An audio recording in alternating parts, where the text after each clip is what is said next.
It's our bold predictions episode. Find out who we think will meet the extreme. Plus, World Series predictions, a recap of draft season trends, early fab advice, and we'll talk some softball. A loaded episode with Yahoo's Scott Pianowski next on Beat the Shift.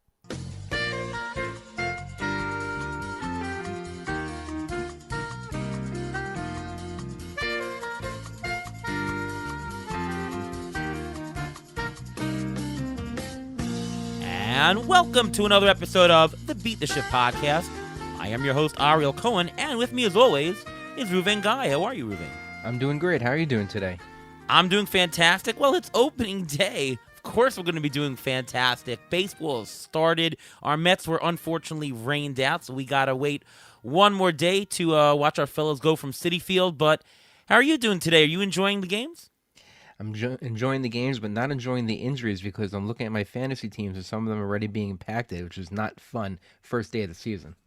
Yeah, that's going to happen on occasion. Hopefully we don't have too many shares of those guys, and hopefully, more importantly, the players aren't injured too badly. Well, we've got a fantastic episode today. We're going to have some strategy. We're going to do predictions. We've got a fantastic guest. You know him from Yahoo Sports, Scott Pianowski. How are you doing, Scott? Doing great. As you said, it's opening day. It's a beautiful day, beautiful spring day in Detroit. Tigers are 1-0 on the way to 103 wins in the AL Central Championship. I have some Jason Foley shares. Looking forward to talking to you guys. You know, it's not on the show, but when I joined the space where we're taping this, you guys were talking about a keeper league that you're playing in and what you're going to do this year. And I know it's not part of the program, but it just reminded me of conversations I've had with my longtime fantasy baseball partner because it's this game is great. It's great no matter where you're at, whether you're a favorite, whether you're rebuilding, whether it's a redraft, it's an auction, it's a snake, it's people you know, it's people you don't know. You're playing for a ton of money. You're playing for 10 cents because you want to beat your college roommate, whatever. It's a great time of the year. I mean, the college basketball tournament's going on, the NCAA hockey playoffs are going on, and opening day is here, and it's just glory. I know everybody was scheduled, a few games got rained out, but when these days when you have the whip around coverage and a bunch of people are playing at once, nothing makes me happier than that. Oh, absolutely. Yeah, I'm going to be in Texas in a week or so. I'm going to see a Rangers game. I'm going to see a Dallas Stars hockey game. It's en route to seeing the solar eclipse in That's Dallas. Right. I heard that when you were on the great Patrick Davitt Baseball HQ podcast. You were talking about that. I guess there was one in Nashville maybe 10 years ago or something like that. Do I have that right? 7 years ago, I went to see it in Nashville. You know, you want to be where it's going to be clear skies, and Nashville was a great time in the summer. The best place to view it is going to be in Texas in the U.S. You don't want to be in upstate New York where it could be cloudy any day like today was rainy. So we're headed to Dallas there. So if you don't catch this one, what's the gap towards the next one? In America, about 20 years. Okay. And eclipses are once-in-a-lifetime events, so, duty calls for me to see it at least. Just don't buy any plants right after the eclipse. Just a little tip. I don't know if everyone gets that little thing, whatever. Yeah. I was going to make a Bonnie Tyler total eclipse of the heart joke, but for the three people who would get that, just insert your own joke here. Pause for a moment and say something that makes you laugh, and then proceed with the podcast. Okay. So before we get into the heart of it, I did not get a chance to see you at Tout Wars, although we were both in New York. Unfortunately, we were both drafting at the exact same time, and you had to be helicoptered in from Boston. Can you tell us about that? Oh, Tout, what a fun weekend. Unfortunately, I didn't – a lot of things I wanted to do, but I didn't have a lot of time to do them. I like to make this trip back to New England like 4 or 5 days. And I had to squeeze in 2 days. I had to squeeze in my hometown draft. It's not hometown anymore, but the guys I grew up with. That was a Massachusetts draft. And then I decided I hadn't seen a good friend of mine. My friend Rod McNeil. I was in his wedding, a longtime old friend. He's a Boston College kid. They're playing in the hockey tournament. So I thought, let's just go to the hockey game, even knowing that I had to be at Tout Wars the next day. And so we went to the hockey game, watched BC kick some ass. And then I drove to Connecticut. Slept for, 3 or 4 hours. And then I drove into New York. Thought I gave myself plenty of wiggle room, but it was, St. Patrick's Day. There was a big parade or a marathon going on or whatever, and a lot of the streets were shut down. And even though I got there 45 or 50 minutes later, I had to kind of scramble to find a place to park and get to the draft with a little bit of wiggle room. So I was a little nervous during all that. Plus, I wasn't feeling that great. The seasonal change always kind of messes with me. Last year, I had to actually cancel my trip to New York because I was so sick. But I don't know. My allergies in the spring, it just, even though I'm in a great mood emotionally, it just seems to mess with me a couple of times. So my stomach was kind of gurgling during the draft. I know nobody wants to hear all that. But so I don't know that I was maybe in my best headspace to put together a great team, but we'll see what happens. I'd rather be in the mixed league. I think that's a lot more fun than National League only, but any fantasy baseball league is a great league. I hated to miss the party on Saturday. I'm sorry that we didn't get a chance to hook up and connect, Ariel, and there's a lot of people I didn't get a chance to see, but it was kind of an in and out quick one for me this year. Yeah, we met once, although I'm not sure you knew who I was back then. It was 2019. Oh, I remember you were wearing the Mets jacket. I remember that. Yeah, yep, there you go. It was the last time we were at Foley's. I introduced myself to you, but just, hey, how you doing? Okay, all right, so we'll catch up next time, I guess. Oh, Foley's, man, I miss that place so much. That was the coolest. Yeah. It just, and I heard that the meetup this year at David Buster's was really fun. Although Patrick was talking about the temperature was kind of haywire, where it was really hot in there. It was like 80 degrees in there, yeah, but so it was a nice space. I probably wouldn't have enjoyed the temperature, but removable layers, key to life. But yeah. Foley's was, anybody who's listening, you never got a chance to go to Foley's. There's so much soul in that place, so much baseball memorabilia. And they would put out, if you had won Tout Wars the previous year, they would set up the new Tout Wars menu, and you'd get to name a sandwich, and they'd put you on the menu. And it was just the coolest friggin' thing. Those people are so awesome. And unfortunately, it was one of the many establishments that died with the pandemic that didn't come back afterwards, and even people offered, hey, we'll front the business some money to give it a crack, and the owner said, that's great, but we're it's time to call it a day. And I hope we can find something. Nothing will feel like an adequate replacement for Foley's. And I heard the party was great, but you just say Foley's and a million different memories come back. I can even remember certain places I would sit, and there's a Paul Molitor card here. I think I was sitting at a table one year with Jeff Zimmerman, and there was a Jeff Zimmerman baseball card on the table. It's the great Jeff Zimmerman of Fangraphs. But good times at Foley's, man. Absolutely. All right, so we're going to do a little bit of strategy, and then we'll do our predictions.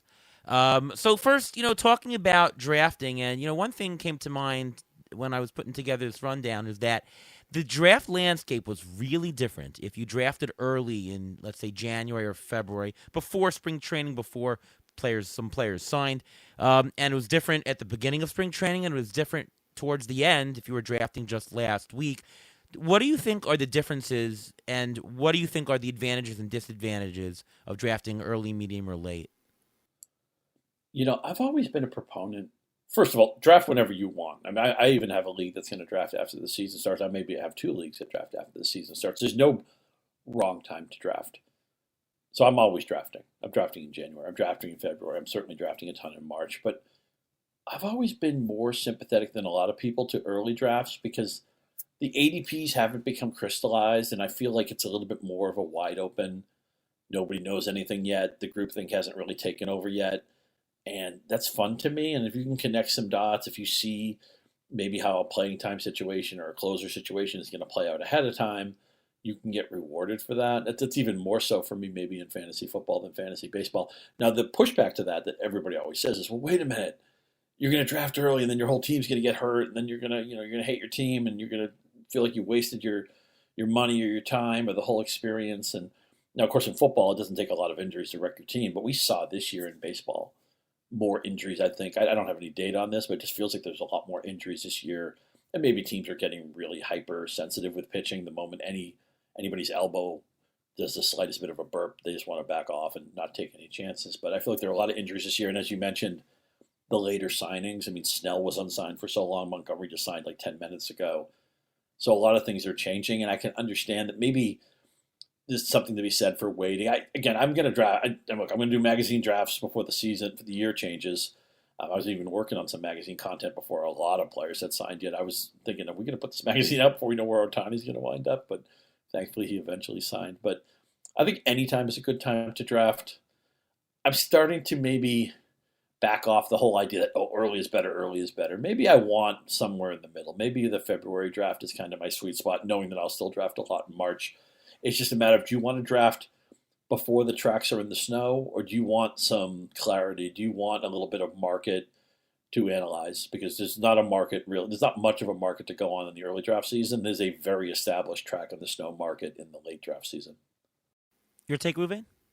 Yeah, the early drafts are fun to do because they're really just guessing what's going to happen at the start of the season. If you're drafting, like let's say you go to the AFL and you go to first pitch Arizona and you're drafting then, you're really guessing as to what situations are going to be. There are people drafting all throughout the year. I think the best time to draft will probably be like either 3 to 4 weeks before the season starts, because we'll start to know what the roles are. Most of the free agents are going to be signed, except for Blake Snell and Jordan Montgomery and that type of player, and then JD Martinez. But those guys, they're going to sign somewhere. So a lot of times you can get a discount on those guys because they're just not being drafted where they should be because they're not on a team. So if you can recognize those changes, you could take advantage of drafting when you draft. If you draft a week before the season, you have a better idea of whose bullpen is more stable, who's going to be the closer, what's going on. If you're going to draft, let's say, in the beginning of February or even the end of January, you're really not going to go bullpens because bullpens don't really crystallize until you get closer to the season. So I think the best time to draft is probably about 3 to 4 weeks before the season starts. So, we start doing TGFBI toward the end of February, beginning of March. I think that's the beginning of when people should start drafting, and then you start seeing that people's drafts get affected by spring training results. So I think the best time is like right after that, like right after the beginning of March, second week of March, first week of March, end of the first week of March. I think that's the best time.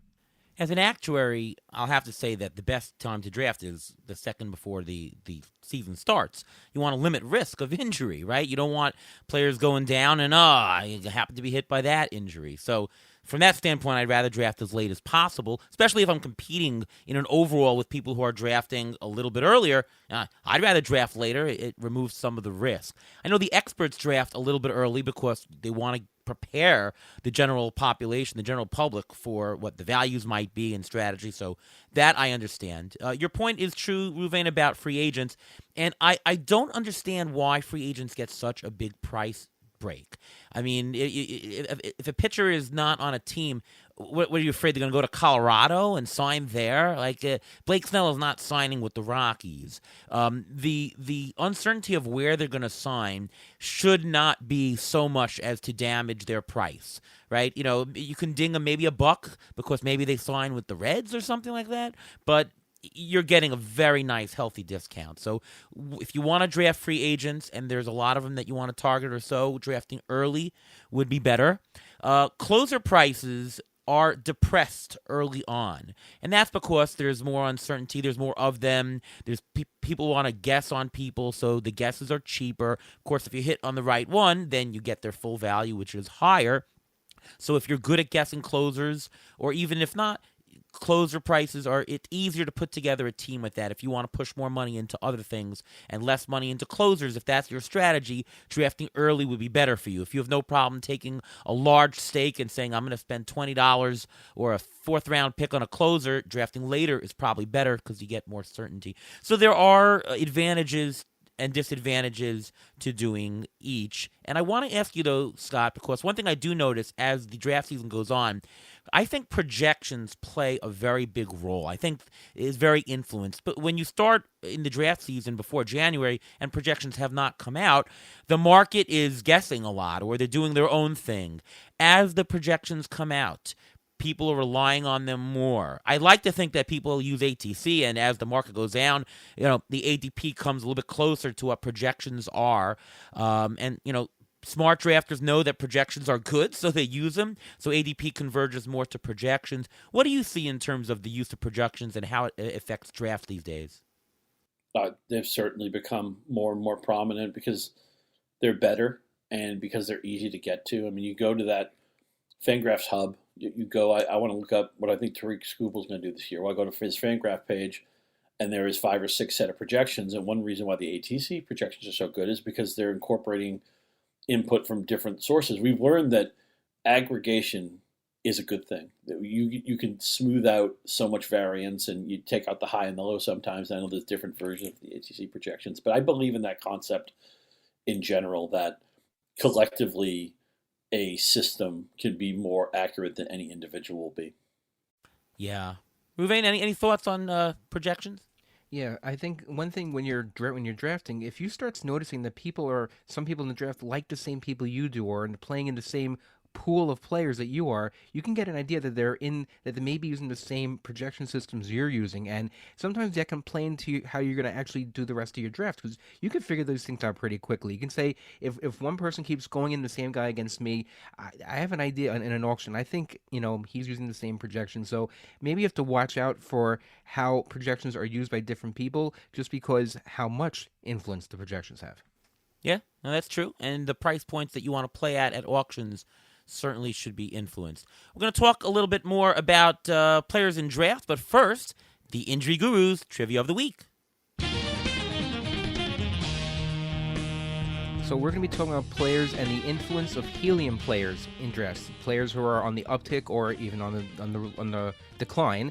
And so I have a couple of trivia questions. First of all, let's see who can get this one. Two players in spring training hit 7 home runs this spring. Who were they? Wyatt Langford. No. O'Neal Cruz? 7. O'Neal Cruz is one of them. I thought for the helium player, Langford just made so much sense. I have no idea who the other guy is. And Kyle Stowers. Okay. I had no idea about that guy. One player had 8 stolen bases this spring. Who was it? It wasn't Ellie, was it? Nope. I have no idea. Dalton Varsho. Dalton Varsho had 8 stolen bases. And on the flip side, 4 players who are currently in the top 80 ADP, according to NFBC, struck out 20 or more times this spring. Who were they? This shows you how much I've grinded the spring training stats. Same here. I don't know. Kyle Schwarber, obviously, that's an obvious one, 20 times. Ellie De La Cruz, 21 times. I was going to say Ellie De La Cruz. Yeah, those are two logical And he struck out for 2 sure. times today, right? Yep. Paul Goldschmidt, 20. And Nolan Jones struck out 22 times. So when you're talking about how helium players affect the draft, Scott, do you think that do you think that players get bumped up because of spring training because of their helium? Do you think players get bumped down because of because of lack of helium during spring training? Do you think it really affects how they are drafted? Well, when you asked the original question about the home run leader, and I immediately jumped to Langford, I think he's a helium player for a couple of different reasons. One is because he was having a really good spring. At least I remember it that way. I mean, for all I know, he could have ended spring training on a 1 for 17 stretch, and I wouldn't know it because I just don't pay that much attention to it. But to me, a helium player is a lot of times it's their performance, but also somebody who maybe makes the team a year ahead of schedule or gets a promotion in the lineup in the spring training. I mean, it can be a lot of different things. Somebody's groomed to be a closer that we didn't maybe think so several months ago. It could be a lot of different things that make somebody a helium player. In the case of Langford, he's got a pedigree. He was drafted early in his draft, and Texas obviously has a lot of young talent. Evan Carter's still a rookie as well, but I think helium can lead. It's not just, okay, this guy hit a couple of home runs, this guy stole a couple of bases. I think a lot of things can relate to a player being a helium player. I mean, obviously, we have a year with a couple of Japanese pitchers came over, and Yamamoto on the most high-profile team in baseball, he became a helium player. With Ellie, I think the helium with him was all tied to not anything he did in the spring. As you said, he was striking out a lot. But all the helium with him was what he did last year and really in the early part of the year because he hit below 200 after the All-Star break. But we know he's probably the fastest guy in the league, and he's capable of stealing a ridiculous amount of bases, and what a fun team that could be. So I guess helium, to me, has a lot of genesis to it. How do you define helium? Because I define helium as someone who starts off at an ADP earlier in this draft season and continually rises. So like Ellie De La Cruz to me would not be a helium player. He was just a very hyped player, and his ADP had been consistent, second or third round throughout the draft. Like he was just a player that was just exciting that everybody wanted from the get-go. Wyatt Langford continually raised during the offseason. Is that a fair definition of the rise? I think Skubal was one of those guys too, that if you drafted early, you got him a round or a round and a half later than you got him. He just became a really trendy pick in the second half of draft season. Well, O'Neal Cruz also rose. He as he kept hitting those home runs, he started inching up slowly. Even though he's playing for the Pirates, I think spring training does affect how people draft. I mean, if you're doing a slow draft, especially if someone hits a home run or all of a sudden and you're on the clock and you see this player's available to you, sometimes that helium for just that one day can cause a player's ADP to go up. Yeah, that's a spike. It can spike, and spring training has a big effect. Do you think, Scott, that some helium has to do with analysis around the fantasy community? That, you have one analyst talking about him, somebody else talks about him, all of a sudden their ADP rises, people see the ADP rise, and then somebody who wants the player says, well, if the player was going at 140, well, I got to pick him now at 125, and then his ADP rises more, and then somebody 2 weeks later says, wait a minute, his ADP is now up to 130, I got to pick him at 115 to get him, and it sort of snowballs. Do you think that analysts have an effect, or it's mainly just spring training? It can be a lot of things.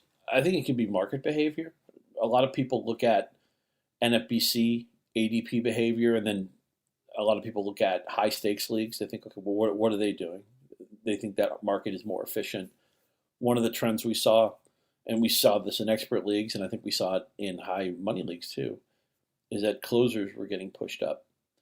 And then it's like, okay, what do I want to do? Do I want to follow that trend and take a closer a round or two earlier than I would have, or am I comfortable shopping in the middle of that market? Or am I comfortable trying to get my saves inexpensively at the draft or even during the season? And that there's no right answer to that. It's going to speak to your experience level, what your league is like. Is your league a trading league? How active is your league on waivers? How skilled is your league and all that stuff? So what is the right save rule of thumb? Some people say adamantly don't pay for saves, and that might be the right strategy in some leagues. Some other people will say, no, you got to get your saves on draft day, and there are some leagues where that might be the right move too. I think it's a lot of things. I think it can be expert touts. It can be market behavior. It can be somebody who did something in spring training, and not even just stats. Sometimes, Ariel, maybe some pitcher had a great outing, and there were a bunch of videos that went off on Twitter that showed he's getting a new pitch or whatever, and here he is striking out 11 guys, and that becomes a buzzy thing. And the next thing you know, his ADP rises like 7 slots in the next week. Yeah, Pitching Ninja shows a couple of things, and there you go.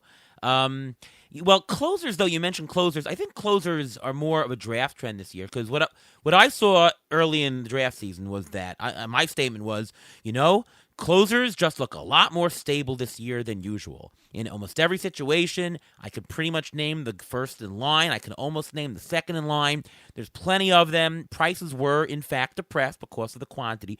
But because this year, all the injuries that happened, you had Bednar had a lat scare, Devin Williams went down, Duran went down, Seawald went down, Tanner Scott looked terrible in spring training.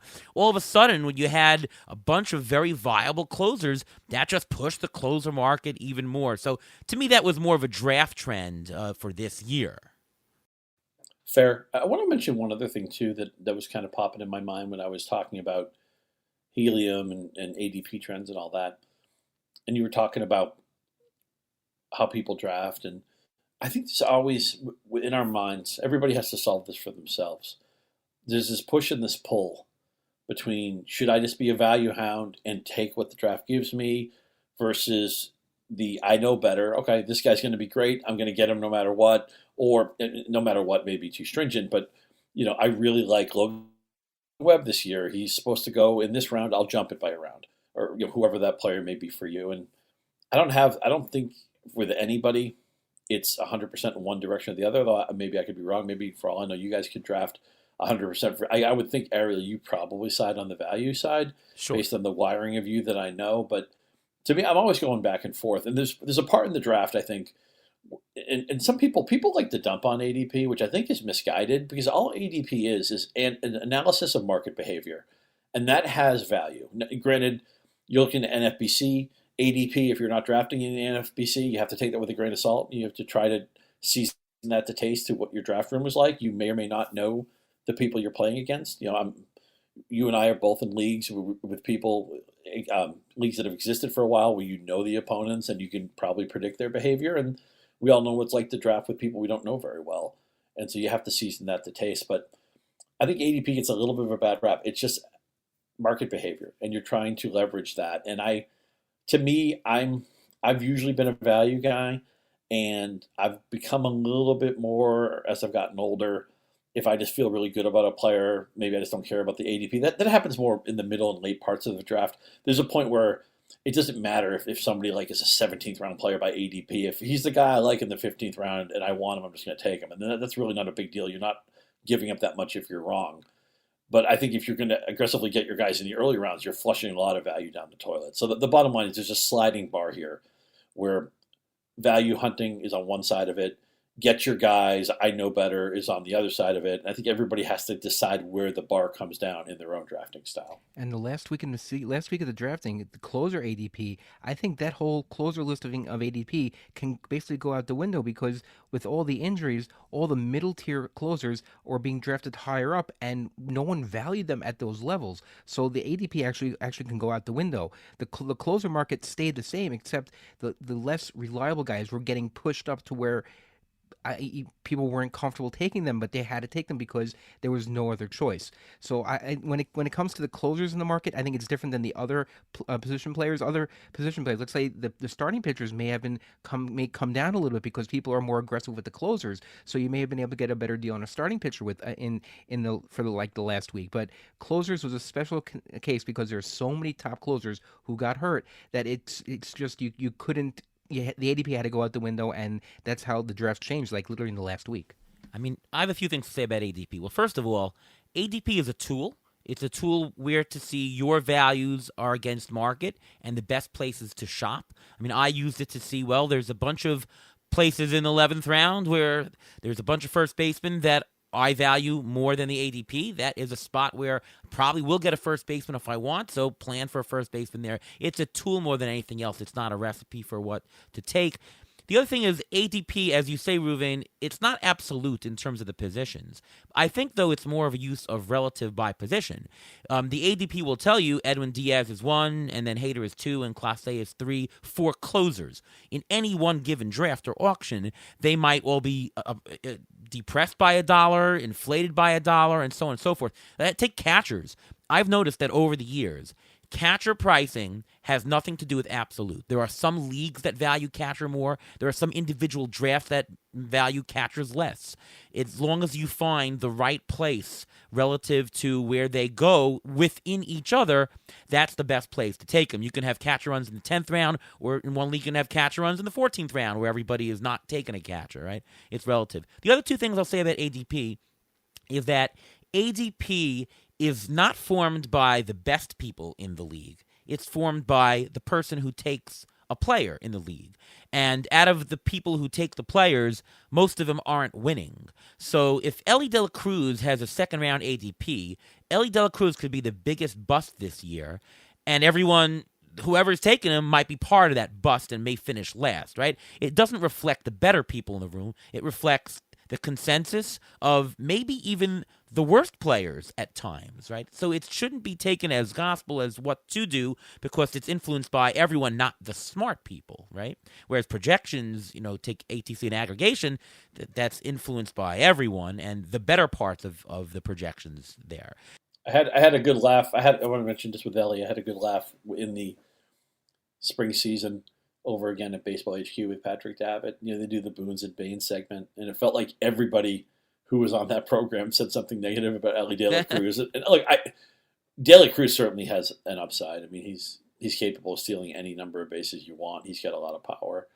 I couldn't pay the ADP on him, and he was one of my fades. I gave a bunch of other fades anyway because I didn't want to just rely on that one, but it almost became a running gag that everybody who came on the show said something negative about Elly. And I say that with no joy because baseball's more fun when Elly De La Cruz is playing well. I mean, he's just a buoyancy to him, and he's an exciting guy. And isn't it so funny how him and O'Neill Cruz, same division, they're both shortstops who don't fit the traditional mold of what a shortstop is. They have different body types.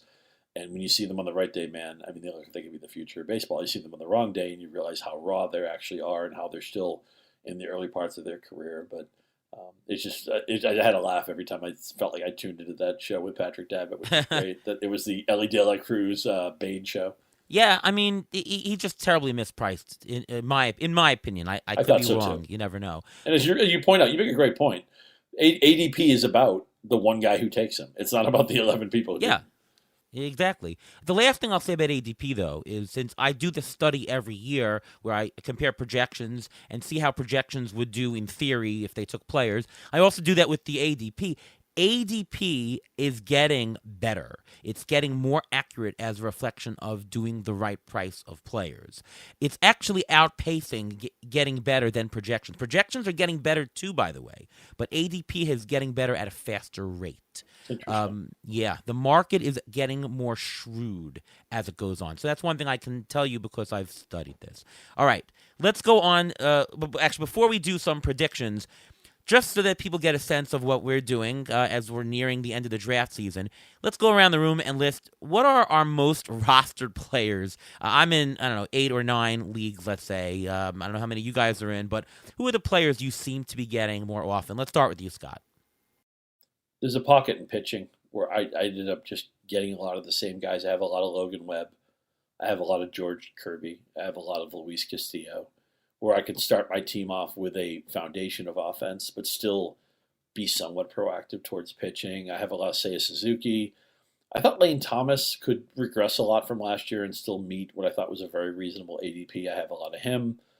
Justin Turner covers 3 positions in Yahoo. He's going to hit cleanup for Toronto. I don't know if eventually if Joey Votto will get in the way and take some of his playing time. I hope not, but I have a lot of Turner. And it's funny how Cincinnati had too many good offensive players, not enough spots, and then it cleaned up with a suspension and a couple of injuries, and that led to me getting a lot of Spencer Steer and a lot of Jonathan India.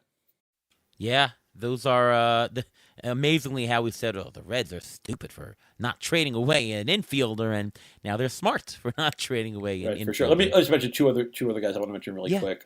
Brandon Pfaadt is on a bunch of my teams. We saw him kind of put it together late last season, and he pitched well in the playoffs. And I'm a Red Sox fan, and I wasn't really feeling this team a couple months ago. And if anything, I think I'm harder on the team I root for rather than being easier on them. But I started to see the case for a lot of their starting pitchers, and it occurred to me that Cutter Crawford actually broke out last year. I still think there's room for him to jump a level, but I love that he qualifies at both starting pitcher and relief pitcher in Yahoo. I mean, last year he struck out better than a batter per inning. And although I don't know that there's really a front man for this rotation, I think there's more upside in Crawford than maybe I realized like 2 months ago. Yeah, and the best part of Cutter Crawford is if you go on to Nick Pollock's pitcher list, and when it gives the splits by pitch, it actually spells Cutter for him with a K. So, Ruvain, how about you? Who are your most rostered players? And some of them will probably be on my list because we share a lot of teams together. Yes. Scott, you mentioned Jonathan India. I was a big Jonathan India fan before. I thought he was going to get playing time. The team didn't trade him when they could have traded him, and they kept him on the team for a reason. So I just happened, I thought he was undervalued, and I got a lot of shares of him. And other guys who have a lot of shares of, Framber Valdez, I think he's on like 80% of my teams. Harrison Bader, I know he's starting in center field, and he's going dirt cheap, and he can get you like 20 stolen bases. Really cheapest really category juice out there. He could go 20-20. So I mean, and he's going for like in the category of $1 or $2 total. So I have him on a lot of teams. Giovanni Gallegos, I'm still nervous about Ryan Helsley. You never know. He was hurt. He came back. He was okay. Gallegos always has a good ERA and WHIP. And if I'm going to pick a middle reliever, I think I'll take him because he'll vulture some saves. Andrew Abbott, I think there's a lot of helium in him, and I think he's prone to have a good breakout season. So I think those are my main guys. I got a lot of different bullpen guys also, so and just was spattering everywhere just because I wanted a little share in some of them just in case one of them hits. Yeah, a bunch of those are on my list, like Framber Valdez and Andrew Abbott, who cheap stab this year. I thought he'd be more expensive, but he's not. I have Josh Bell on a bunch of teams like I do every year. What the heck? Alec Boehm, Ryan McMahon, those are my go-to, if available at the end, great. I have a lot of Kerry Carpenter, and actually was disappointed that he wasn't in the opening day lineup. I guess they're platooning him. He's going to be strong side platoon, but it's always wary when the guy you have a lot of shares of doesn't play opening day. Rafael Devers, he seemed to be a guy, like a second-round player that was going for end-of-second-round prices, so I've got a lot of him. Got a lot of Santander, who had a big day today. A lot of Logan O'Hoppe, just happens to be where I drafted, and I do have a lot of Tanner Scott, so I hope that works out. Yeah. All right, so that's that. Let's talk a little bit about Fab. How does the way you draft, Scott, affect the first 2 weeks or so of fab that you do? I think the early fab periods are very important. Obviously, if you hit a player, on a player, I should say, you don't want to throw a bat at his head or anything.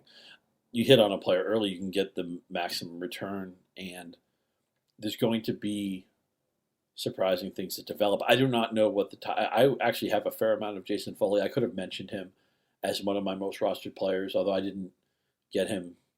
I probably got have him maybe 20-25% of my teams, which is maybe more than a common player. But I thought maybe Alec Land could lose the job during the season. The fact that Foley got a save on opening day, I didn't see that coming, and who knows? Maybe we'll find out there's a tactical reason for that, or even an injury reason. But it's important for first thing, if you haven't drafted yet, or if you're like us, you're in a bunch of leagues, right? The first thing I got to do is I got to put everything in my calendar, everything in my phone, all the different fab cadences. I have a lot of leagues are Sunday fab. I have a couple of leagues that have 2 fab periods during the season.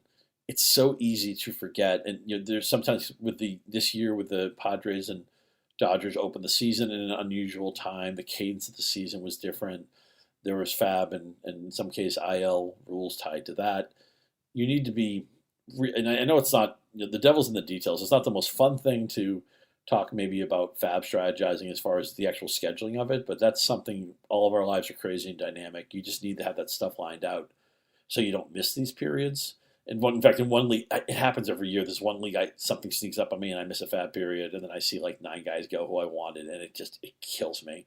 Because that's just giving something away. It's like double faulting in tennis. You just gave away a point. Your opponent did nothing. They're making an error in baseball. You just gave away an extra out, and that comes back to hurt you. But I'm not. I like to think, and every league's different. But I think it's a mistake to fall in love with your bench. I remember the late great Steve Moyer would draft guys for $1 at the end of his Tout Wars roster, and he'd be like, "Well, I like this guy. I'm not cutting this. I'm giving this guy a month or a month and a half or 2 months to prove that he's worth it." And I feel like to me, it's the Monty Hall problem, where you're given 3 choices. There's 3 doors. Behind one of them is a prize. Behind the other 2 is a goat, basically the meaningless door. And after they reveal, they tell you, okay, door 3 is no good. There's a goat there. So it's either door 1 or door 2. Do you want to keep your choice or change it? The counterintuitiveness of the Monty Hall problem is that once the data changes, you should actually change your choice. It seems so wrong that that's the actual right answer to it. And that's how I look at fantasy baseball. It's that all the analysis we do is great. But once you know something about the regular season, the team tips their hand with usage, or something that we didn't know during the walk-up is information known now, that's enough for me to cut somebody at the bottom of my bench. And don't cut somebody you like, but always feel like there's a fluidity at the bottom of your roster. I guess that's the way I want to describe it. Yeah, you have to measure opportunity cost. And usually the bottom of your bench are a bunch of darts that you threw. And if you see a dart that might be a better dart or a different dart that maybe had a hot start, might be worth jumping in on. The question, I'll give it to Ruvain first. How much money should you be spending? What percentage of your budget should you be spending early? Because first of all, if you get a guy early, there's not going to be that many opportunities to get a guy that nobody saw if you don't jump right away. Also, you get him for the entire year. But of course, then, you might blow an opportunity to use it at a better defined area. Oh, you lost your closer. You need a closer. You need the money later. So what kind of spend would you do early on? It's team dependent, of course, but what's some general guidelines? Well, for me personally, I don't like spending a lot of money early on. I just drafted my team. There was a fab this past weekend. The teams didn't. I mean, there were 2 games played. I'm not going to make any rash decisions right away. I'm not going to drop people who I still believe are going to make it. I think you should spend money on players if you know they were demoted, or if they just made the team. If you had the number 5 starter, if you didn't have Luis Gil from the Yankees, and you want him on your team, he's a guy you could have gone after because you didn't know he was going to make the roster until right before the season started. So that's the guy you'd go after. But I try to be very passive with my money very early on, only because I just drafted my team. I trust who I drafted. I trust the process of going through the draft, and I just want to hold on to him. I don't like. I mean, you're talking about Scott. You mentioned about not wanting to get rid of what you have, but I don't like getting rid of what I have right away. I mean, we just did it. Nothing that much changed to move the needle. If let's say 2 weeks into the season, maybe, but I mean, a week in, 3 days into the season, is that going to move the needle as to whether or not who I picked during my draft is that much better or that much worse than the guy who I pick up for $20 or $30 a fab in a $1,000 league. I don't think it's worth it. I think it's better off to hold your money, let the, as I said, let the dust settle for the season to start, and then you can make better observations and better picks later on. See, I think a big reason why the answer to this is really it depends is because it depends on so many variables, including when did you draft? Okay, like in labor, mixed league labor, we drafted, I think, February 8th or something like that. The first fab period was a good 5 or 6 weeks after that. At that point, significant things had happened. We had, and not only were we picking up guys, but we had IL spots. This is another thing with the early waiver periods. We're not just saying, hey, you cut somebody. In a lot of these leagues, you have free spots to play with because your players went on the injured list, and your league allows for, not in the NFBC, of course, but in a lot of leagues, you're allowed storage area and you're getting free pickups. So I agree with you, Ruvain. If your draft was recent, you should feel pretty good about who you picked. You picked these guys for a reason, assuming you were engaged for the whole draft. And there, I would be hesitant. I'd want more information. But if there's more of a gap, and this is why the listener has to season this to taste, because it's such a it depends answer. But in the case of labor, IL spots to play with. It's been 4 or 5 weeks. I had a lot of spring training stuff or usage and news and injuries and all different things that I could consider. So there, I'm definitely going to get into that free agent market and make some proactive moves. Yeah, I mean, the answer, of course, is depends on your situation. But to give a little bit of guidance to the listeners who are listening in here, you need to have a budget to have for every single week, a couple dollars that some regular injury, regular hot guys, throughout the season. You need some emergency spend in case you blow your closer, major injury. You need to budget for that. And then you need to have a fund and when to use. And sometimes you need to use it earlier, and sometimes you need to use it later. The best guidance I can give you is take a look at the opportunity costs. What are you dropping? What are you giving up? What are you getting? And is it worth, or are you going to get something better? And that's really up to the person to decide. It's our predictions episode, and right before the season, well, this is opening day that we're doing this, we got to make some bold predictions for the season, as is our tradition every year. So we'll do a hitter, maybe a pitcher, and a team prediction. So let's go around the room. Without further ado, Scott, what is a bold hitter prediction you have for 2024? I'm going to cheat a little bit because this will also include this player's defense probably, but one of my bold predictions was that Anthony Volpe will be top 10 in the American League MVP voting. And last year the category Juice played, he only hit 209, but he had a hit rate that said his average should have been, he had a batted ball profile that said his average should have been probably about 20 or 30 points higher. Walked 3 times opening day. I think eventually he'll percolate higher in that Yankee lineup. And even though it's a team I don't like, I think they were overrated for the entire spring. I couldn't believe their over-under was anywhere between 90 to 91. But Anthony Volpe is a player on the escalator, and I think he's going to be a significant profit player this year. Nice. Ruben? I'm going to go with a Vladdy Guerrero prediction here.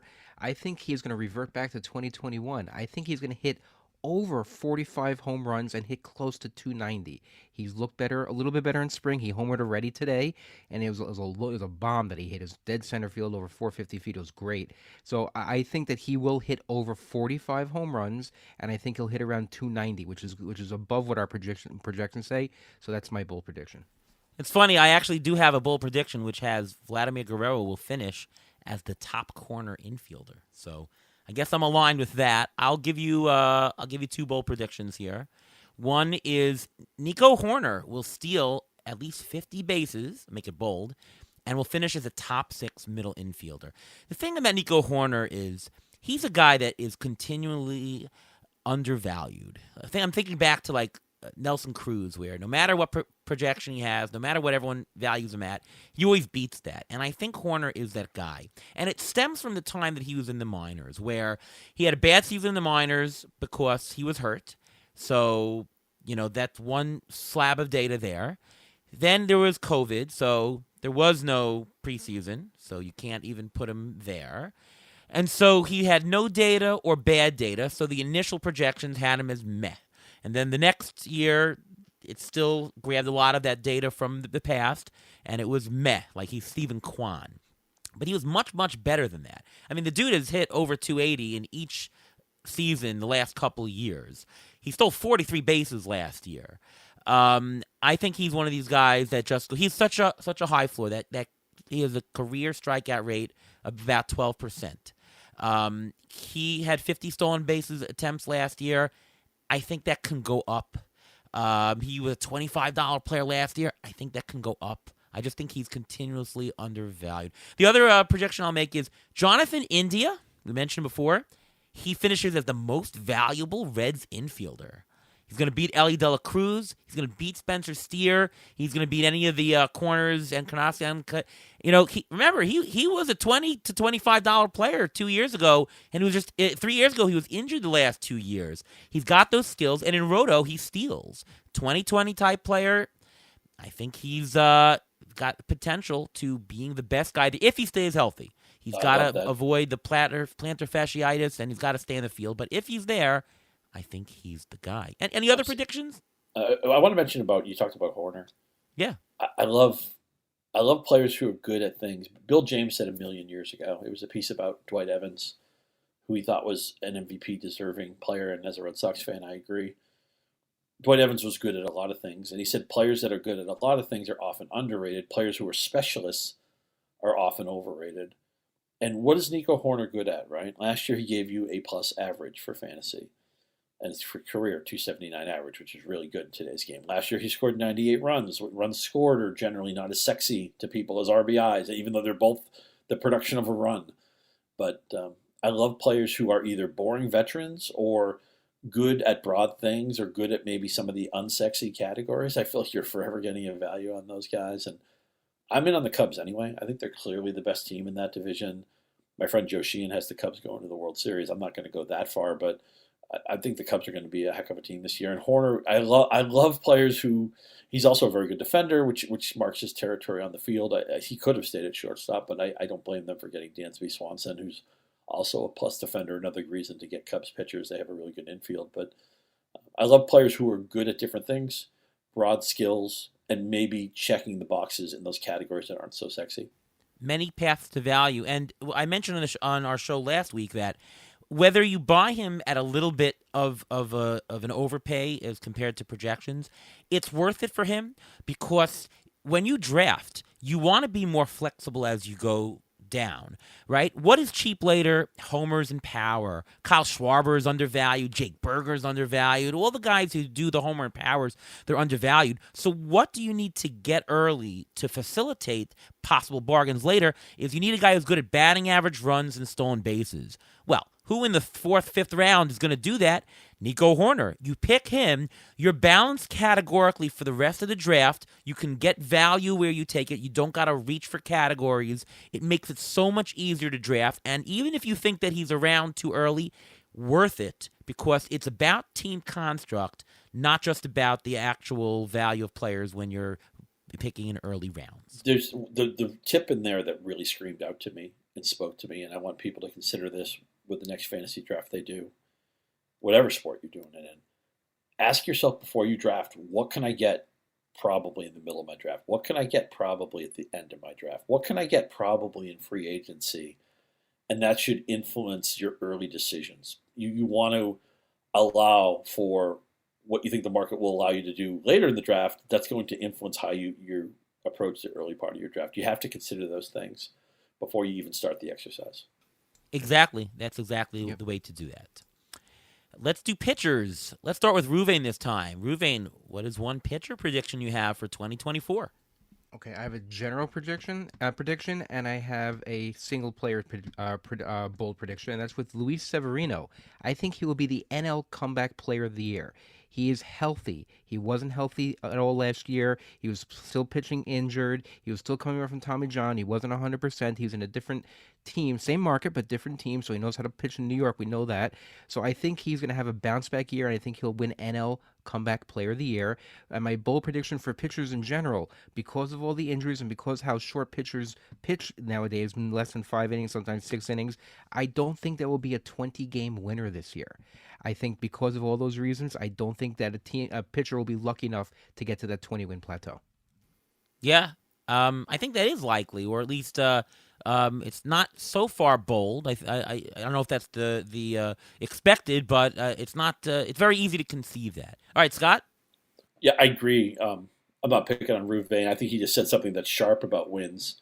I don't know how bold it is. I think it's more an astute observation of the trend. Now, I will swim against that current, wind up drowning. But one of my bold predictions I've given out this year is that I think Logan Webb is going to win 18 to 20 games. He hurt me by not getting a win on Thursday, even though he pitched a quality start, 6 innings, 2 runs. I've started to gravitate towards these pitchers who don't maybe throw as hard as some of the other pitchers in the league who are considered the Cy Young candidates and stuff like that. But they're good with control. They'll get strikeouts through volume. In the case of the Giants, they just had Matt Chapman, who was already a good infield, especially left side of the infield defensively. I think guys like Logan Webb wasn't cheap by any means, and George Kirby isn't cheap and stuff like that. But there are some people who don't want to draft players like that because, like, no, his strikeout rate's not as good enough. You got to look at the strikeout / walk rate. Whether you go by percentages or you just go by the raw counting totals. I want guys who can give me length, who can go deep in a game, who can throw 7 innings where a win is more likely, and they don't have to come out after 5 because they've thrown a million pitches. Somehow, I don't know how Blake Snell won the Cy Young Award leading the major leagues in walks, but that happened. I think of Blake Snell, great pitcher. He's the classic 5 1/3 guy. I never expect him to go anywhere close to deep in a game, where Webb, maybe today he would have gone another inning if it was later in the season. I think he was in the high 90s in pitches. He only had 11 wins last year.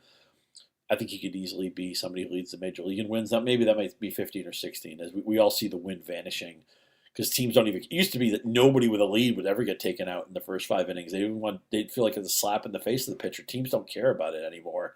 They've learned how to handle those situations, and they do what's best for the team, and the pitcher just has to deal with it. But bottom line, I want guys who good park, winning environment. I can see them going deep in games. That's where wins come from. So I think Logan Webb is going to surprise people and win a lot more games than the 11 he had last year. And I said 18 to 20 to quote unquote make it bold, but if you just want to say he leads the National League in wins or he wins the Cy Young Award, anything like that, I would sign off on. Chris Bassett comes to mind. Love it. I love Chris Bassett. And I know you gave him out on HQ, if I remember. And I was thinking, yep, I'm on the same page with Ariel on that one. He averaged pitching into the seventh last year. The Mets signed Verlander. They should have signed Bassett again. That was very, very much better value too, right? Yeah. Although at least the Mets were able to give away their mistakes. I mean, it's funny. Scherzer and Verlander were on that team for like 10 minutes. It felt like. Well, Verlander did come with Kate Upton, but they still should have signed Chris Bassett. Is the story. And I did bump into Kate Upton last year, so that did make my experience a little bit better in the last time I saw Kate, she told me she had bumped into you. So okay. The story checks out. All right, there you go. My pitcher prediction, here we go with this one. Shota Imanaga will out-earn Yoshinobu Yamamoto. Love it. Yeah. I don't understand we talked about Ellie Cruz. I don't understand the price on Yamamoto. Yamamoto currently major league wins has the same number as Ariel Cohen has wins in the major leagues, which is 0. He hasn't done it in the major leagues. I understand he's obviously going to do better than me, but I'm not so sure that he's going to be this fantastic ace pitcher. He very well could turn into a pumpkin. I don't think so. ATC projections have him as a $21 player, but Imanaga we have as an $11 player. And here's the thing about projections that I see. I get to see the variance between projections. There are no two pitchers that there's a bigger variance in terms of how projections go than Yamamoto and Imanaga, and that's because we just don't know enough. Now, Kodai Senga translated very, very well into the majors other than the walks. He walked a lot last year, but we don't know how they're going to translate. And it's very possible that Imanaga might have the right aptitude for the majors over Yamamoto. His stuff may not work as much. The other thing I see about projections is some skew. So is there a projection that's high that's skewing the average, or is there projection low that's pulling it down, that maybe if I didn't include that in the ATC average would be higher? Well, Yamamoto is skewed positive and Imanaga is skewed negative. And I found that skew tells you a lot about averages. And I favor, and I've shown that anyone with a negative skew with a significant negative skew is actually meaningful, and a positive skew is meaningful in a bad way. So Imanaga has some upside. Yamamoto, to me, has more downside than anything. And by the way, just the projected statistics aren't that far from each other when you look at the peripherals. I have Yamamoto as a K-minus BB of 19.5 versus Imanaga at 17.5. It's not that different. K rate of 26 versus 24.5. Not that different. I don't know that there's that much of a difference between the two. So I don't think it's all that bold, but because of the way they're being drafted, I'll call it bold. I think that Imanaga has a very good shot to out-earn Yamamoto. Not in money, because he got a bigger contract, but in fantasy value for this coming year. Love that so much. In the last 7 days of Yahoo ADP, I believe Yamamoto was around Yahoo ADP 42, Imanaga a Yahoo ADP of 156. You can see the huge gap there. Yeah. Where even if it's just a matter of they're closer together than the market perceives, your money's going so much further on Imanaga. He's also an older pitcher, which maybe he's more ready for this change. He's left-handed. He hides the ball really well. My podcast partner over at Roto World, Eric Samulski, I think gave the exact same bold prediction that Imanaga would outproduce Yamamoto in their first season. So when you're looking at that 110 or so pick ADP gap, obviously your mileage will vary depending on what platform you play on. And Imanaga has come up. I mean, he was going a couple of rounds later. So I don't know if I call him a helium player, but at least his ADP is on the rise. But you mentioned just the error bars are wide in these guys. The projection gaps are wider. And with all that volatility and variance thrown in, that actually makes me just want to take the player who's going later because we don't know so much. We know they're both coveted for sure. As you said, Senga did have a good season last year, a little bit wild with the walks. He was going to be one of my rostered players had he not been hurt. And it really hurt in one of my keeper leagues that we wanted to keep him. We had to throw him back because there was too much uncertainty there. Just injured pitchers, I run away from them like the plague. Because I often say, you're the actuary, but I often say it's no fun to play fantasy baseball like an actuary because you have to face some hard truth sometimes, and injured pitchers are a lot of that hard truth. But yeah, your call of Imanaga being the Japanese pitcher to target, I think, is a great one. And I remember how long it took Senga to customize himself to the major leagues. Yamamoto, sure. He is younger, so he may be, quote unquote, a little bit more immature. Senga's an older pitcher. He was able to figure out how to do it. The Mets were accommodating for him. They did a 6-man rotation right out of the gate. You don't know what's going to happen with either Imamaga or with Yamamoto. So they're both question marks coming into the season. Yes, there's more pedigree coming from Yamamoto, but still, you don't know how that's going to translate in the major leagues until you see them for at least 1 to 2 months into the season.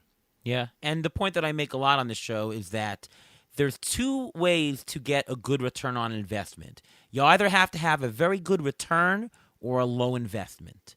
So when you have a low enough investment, that helps, and that's often a bigger driver than the actual upside. So Imanaga would be the better play this year. Regardless of whether he finishes ahead, he will have the better return, in my opinion. Let's do team predictions. Let's start with you, Scott. What is a team prediction that you have for this year? Well, they did get a win on opening day, a nice comeback win against the Astros, but I have the Yankees finishing dramatically under their win projection, which was, again, 90.5, 91.5, in that range. I think that's crazy. I think they could eat. I think they're more likely to be the worst team in the American League East than the best team. It's a very old team. You could argue there's really 3 centerpiece players on this team, Soto, Judge, and Cole.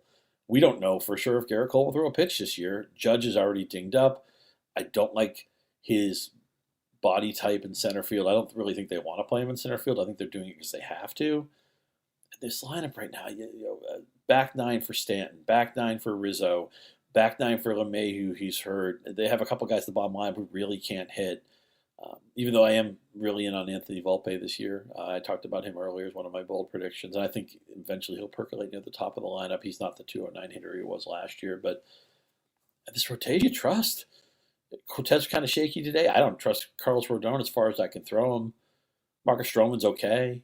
It's just a gaping hole without Cole. And any team you take away their ace starter, they're going to look a lot different. But I think people the Yankees is the name brand, and people also assume that they have all this money and they'll just annex whoever they want. And they'll make they probably should sign Jordan Montgomery. They don't want to take on more salary and have to give up stuff with luxury thresholds and everything. I think the mindset of this team is different. And I'll mention Joe Sheehan again, big Yankee fan, by the way. He not only thinks the Yankees are going to be a disappointment, he thinks they might plausibly be sellers at the trade deadline and more likely to be sellers than buyers. How many times have we ever said that about a Yankee team? I know.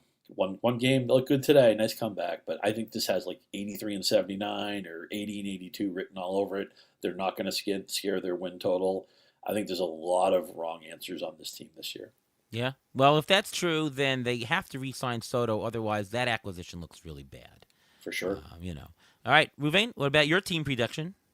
I have two NL Central teams making the playoffs. I have the Cardinals and the Cubs both making the playoffs. I think the Cubs just missed it. I mean, Justin Steele just got injured already. He hurt his hamstring. We don't know how long he's going to be out, but hamstring injuries usually, talking about 4 to 6 weeks, sometimes up to 8 weeks. That's a big blow to them. But that division beyond them, I mean, the Reds, they're question marks. You don't know how well their starting rotation is going to be. The Brewers looks like they're sellers. The Pirates are the Pirates. So based on those reasons alone, I think the Cubs have a great chance of making the playoffs. I think the Cardinals are going to bounce back. So I think those two teams are the teams to look for. I think the National League East, you may get one playoff team, you may get two tops, and I think the American League West also, you don't know how well the Diamondbacks are going to bounce back, if they're going to be the exact same way they played last year. They had a lot of luck last year. Also, they were a good team, but they also had a lot of luck. So I think it's a bold prediction that the Cubs and the Cardinals both make the playoffs. So I'm going to go to the AL Central. And I'll be bold, so I'll say they'll win a division. But I have the Kansas City Royals, bold prediction, to win the AL Central. According to Fangraph's ATC projections, they have a 15% chance of making the playoffs and just an 8.4% of winning the division. So this is definitely bold.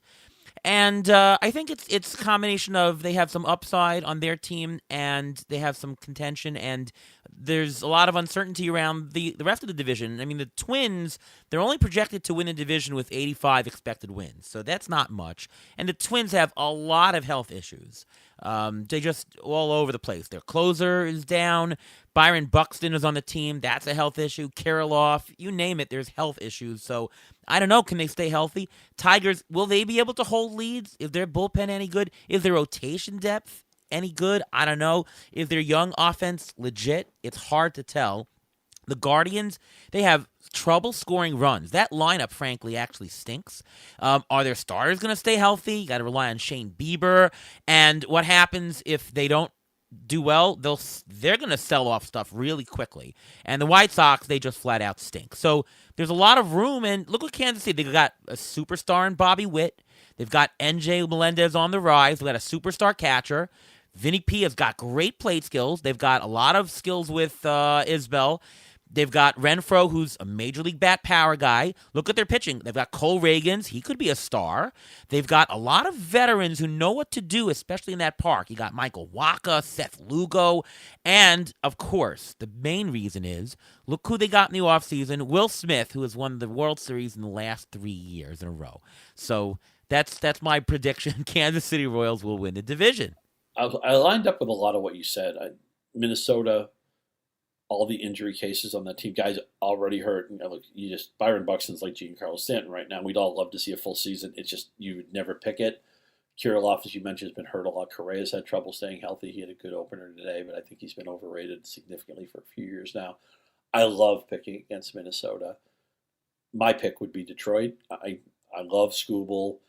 I don't think they have a lot of candidates of guys who could have bounce back seasons. It seems like Mize is finally healthy. It seems like maybe Flaherty is healthy. Collectively, maybe they're all bad bets, but you only need a couple of those guys to pop. I'm a big Riley Green fan. I think Torkelson put things together around midway through last year. He has a lot of pedigree. I think could easily hit 35 or 40 home runs. 85 wins would go a long way in this division. As you said, that's about what Minnesota's projected to get. And also that Guardians lineup, man. If Terrible. People talk about, like, who are you fading, right? I faded Jose Ramirez. Like, he's not even on my board, really, where he goes. And why? He's a good player, of course, but he's on the back nine of his career, maybe the 11th hole, but he's back nine. And your early picks should excite you. You should take a guy and say, I can't wait to watch this guy play. I can't wait to buy the baseball package and watch. I don't want to watch a baseball package and watch Jose Ramirez bat with nobody on base all season and watch them play 3-2 and 2-1 and 4-2 games. I hate their lineup. It makes my eyes bleed. So I can't take Jose Ramirez. It's not his fault. You need good people around you. You need people to knock just in. 80 RBIs last year for Jose I know. Ramirez. I know. So I'm out on Jose Ramirez. I think the Twins are ripe to be plucked. Maybe it's, as you said, the White Sox are nowhere near contention. It's not going to be them. You picked Kansas City, which is bold, and I admire the gutsiness to it. To me, my I didn't include it, but my bold prediction was that Detroit will win the division, and maybe they'll win it, by I 6 or agree. 7 games. I really feel this Detroit team. I agree. Detroit is. I think Detroit has a lot of good parts. They just have to put it together, and the pitching has to stay healthy. I've been a big Riley Green fan. He's really good. He gives you that the average. He gets on base. He's a reliable center fielder. You need that. You need defense off the middle. That he gives it to you. I think Jake Rogers is one of the most underrated catchers out there. He got a little bit lucky last year with his home runs. He did hit 20 home runs, but a lot of them were like toward the end of the season in 1 month. We got a little bit lucky, but he's got that great mustache. I think that plays There into you it a go. little bit. But if you look at the division, you don't need to be that much over 500, like you guys are saying, to win the division. Tigers can just hang around. They can be buyers at the deadline, and they can make an acquisition using some of their prospects they have in their minors, and that can put them over the top. Yeah, no, And if very you're looking to possible. stream this year, go after this division, man. This is your soft pillow. Most of these teams, even the teams I like in this division, I feel like half the lineup's good and half of the lineup isn't good. Um, yeah, I'm Yeah. gonna be. There's gonna be a lot of streaming picks where I'm just ganging up on the AL Central. Any other bold predictions? Could be hitter, pitcher, anything else anybody wants to say? Yeah, I got one, and this is going to be extremely bold. Both the Mets and the Yankees are going to underachieve, and both Juan Soto and Pete Alonso will get traded this year. Okay, they're both in contract years. Soto, if the Yankees are really bombing, he is their best trade chip they have. Okay, he's going to go to the highest buyer anywhere wherever he goes to the end of the season, doesn't matter. And same thing with Pete Alonso. He has Scott Boras as an agent. If he resigns with the Mets, I'd love that. That's great. But it's is it realistic? I guess. I mean, I know Steve Cohen has plenty of money, and we all understand that. But it's a business, and if they can get something back for both of these guys, if both of these teams underachieve, I think both of those guys can be traded during the season. I'll give you a bold prediction that ties into this. Pardon me, Ariel. Yeah. How about Mike Trout getting traded? Somehow the Angels. This was a really neat trick. They had Trout and Otani together for 6 seasons, and I realized Otani had some injuries in there, and Trout has become And more of an Pujols injury for concern, some. right? For sure. But 6 seasons together, they never had a winning. Forget making the playoffs. They never had a winning record. And Trout said to this team, "Come on, let's do something. Okay, you couldn't keep Otani. Maybe he just didn't want to stay. Maybe he was unsignable. Maybe they could have offered him the moon and the stars. It wouldn't have happened. But they didn't bring anything in of significance. And I think Trout, he's a team guy. He's a soldier, and I don't think he's going to rock the boat. But maybe he quietly says, "Okay, guys, I've been the good guy here. I've played 3 playoff games my whole career. Can we try something different?" Maybe the organization says, "Okay, you know what? We'll take care of you." Mike Trout's on a different team in the second half of the Yeah, I can definitely see that. I'm going to piggyback on Ruvain. I will say that the home run leader on the New York Mets this year will be Francisco Alvarez. year. Wow, love I it. think, yeah, well, look at him in spring. He's hitting these towering, massive homers. His body looks locked in, and what really impressed me is his defense. He's thrown out, I think, 5 out of 8 base runners so far. It wasn't that bad. It wasn't that bad last year. I thought it was going to be terrible, and it wasn't. No, he wasn't that bad, and he got so good this year. And one of them that he didn't throw out was the one that Lindor sort of, quote, blocked second base. Even though he did the ball beat him and he tagged him, but he was called for interference. By the way, I don't know how that rule's going to play out. That's going to be a wreck of a rule this year. That's a different story. But if that happens and Alonso's out and he comes up, he might be a 35 home run hitter. And Alonso could get cold, could get traded. I don't think Lindor is going to go 30-30 once again.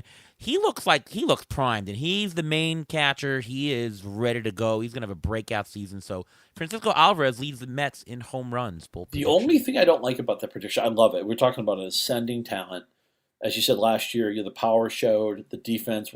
I was afraid to be a horror show. It wasn't. He was a capable defender, and he looks even better this year in that department.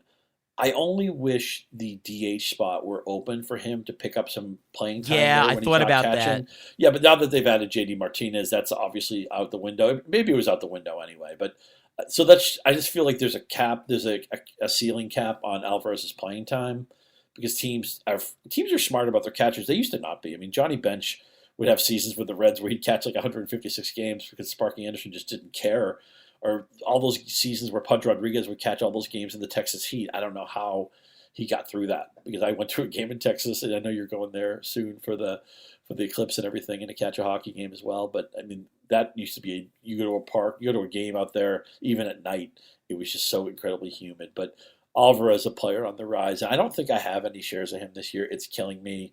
We let him get away in a league that's a keeper league, and my partner is still killing me about it. He is a Mets fan, and yeah, Alvarez. I think it's a deep catcher pool. That's why you probably have different people you like. Mitch Garver's a guy I've been drafting because he's going to be mostly a DH for Seattle, and I love a non-catcher catcher. But Alvarez, to me, even if he doesn't lead the Mets in homers, I think 30 plus looks like a very good bet. Let's do the awards predictions. Who do you guys have for MVP? Scott? Yeah, a lot of different ways I could go with this. Now, MVP is one award where narrative and team success is a little bit of a part of it. Like Bobby Witt could have an unbelievable season if the Royals win 69 games. I think it'd be hard for him to win the MVP unless he's so. He'd have to be like Ohtani, where he's so head and shoulders above everybody else that they're going to shrug and give it to him. So I have to ask myself, who's going to have a winning season? Who's going to be in the playoffs? And I ultimately looked at a couple of guys on the Astros. I love Yordan Alvarez. I think he's maybe the best hitter in baseball. But Kyle Tucker does more things well. And finally, and I liked Dusty Baker. I think he's a good guy and baseball lifer and a player and a manager I've always respected. But it's just nice that Kyle Tucker is no longer batting in the bottom half of that lineup. That was always a joke. He's ready to have a career season, and I don't think the odds are all that great on it. But I'm happy to pick Kyle Tucker as my AL MVP. And NL? National League. Mookie Betts, shortstop, glamour team. They're going to win in 6 games. You worry about the players splitting votes because Freeman is such a monster and Ohtani's going to have a huge season. But I think the timing's right for Mookie to bag a second MVP. I'm going to go chalk on NL and say Acuna, and I'm going to go with Juan Soto. I'm assuming for this he's not going to get traded, but who the heck knows? Or not traded to an NL team, that is. So I'll go Juan Soto. I'll be very chalky this year. Ruvain? I agree with Scott. I think Mookie Betts gets it this year. I think he's just head and shoulders probably the best, the complete player currently on the Dodgers team. I know Freddie Freeman's great defensively, but his defense, he is getting older. He's not going to have the same range. And playing shortstop, that Dodger infield looks so bad during spring training. Mookie Betts needs to step it up, and I think he will. And I think that's what's going to make him become the MVP of the National League and the American League. Regardless of how the team does, I think that Arson Judge is going to win the AL MVP. I think he's going to have a bounce-back year. I think the Yankees are going to coddle him enough where he's able to play enough DH and not grind them through center field as much as they're saying that they will. Because I think they can we have some moving parts there. They have other people who can play center field, so you may see him in other positions, DH a little bit. If he can get his 500, 550, even 600 at bats, he will be the MVP of the American League. One thing you said, Ruvain, that I hope people realize, the Dodgers is the team that has everything, right? They got the lineup, they got the pitching, they got the money. They do not have the defense. It's not a good defensive team. Nope, not at all. Just make sure if you got the Tyler Glasnow shares or the Yamamoto share, what a fascinating rotation too, because they have so many wait for it guys. When does Walker Buehler come back? When does Clayton Kershaw come back? How many innings can we expect from Glasnow, who I think was major league high is 120 last year? But Kershaw led the team with like 130 innings or something like that. So they know they're already like 1 foot in the playoffs anyway. But just be careful when it's time for Dodger baseball. When the ball's in play, it's going to be a carnival show. And they can also trade for another pitcher midseason, which they commonly do. So you never know with them.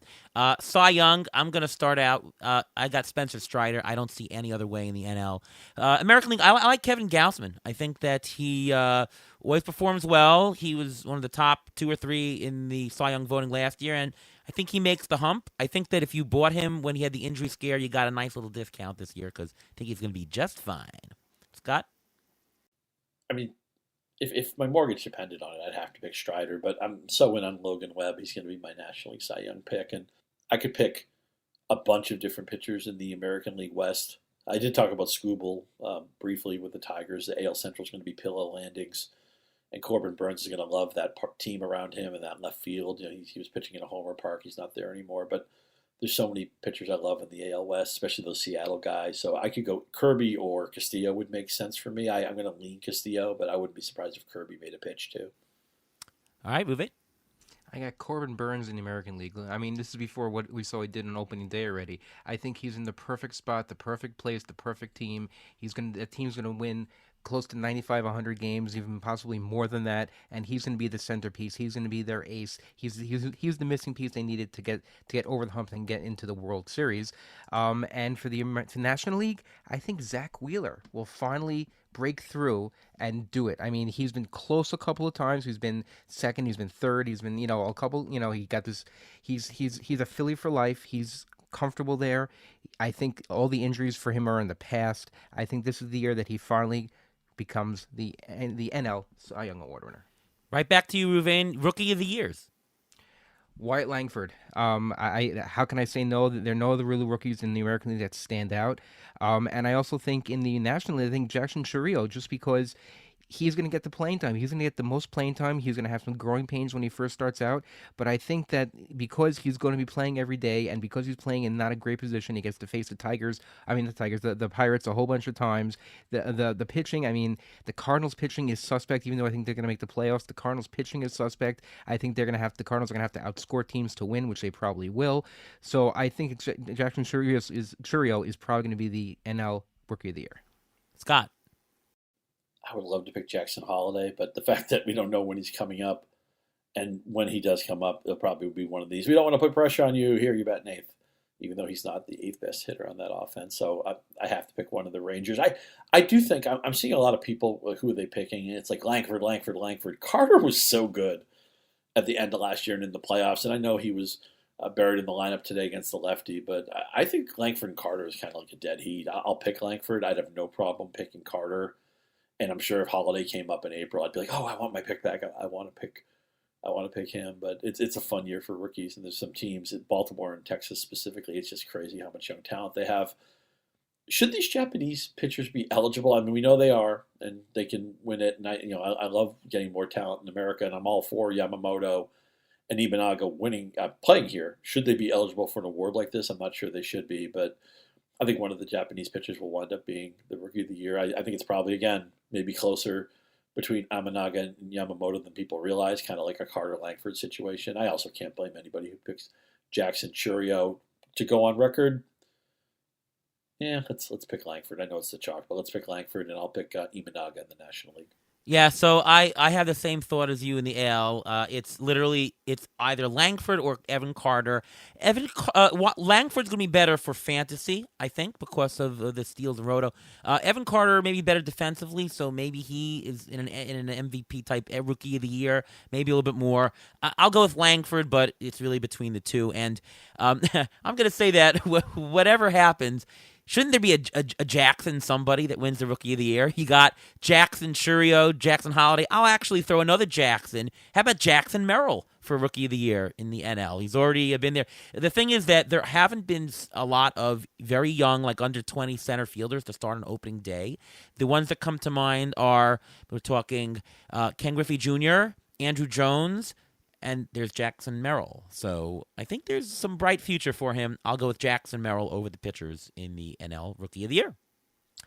My colleague at Yahoo, Jake Mintz, did a great piece about players who are going to impact the season. And actually, not just players, but people in baseball. They had some owners and some people who are tangentially tied to the game.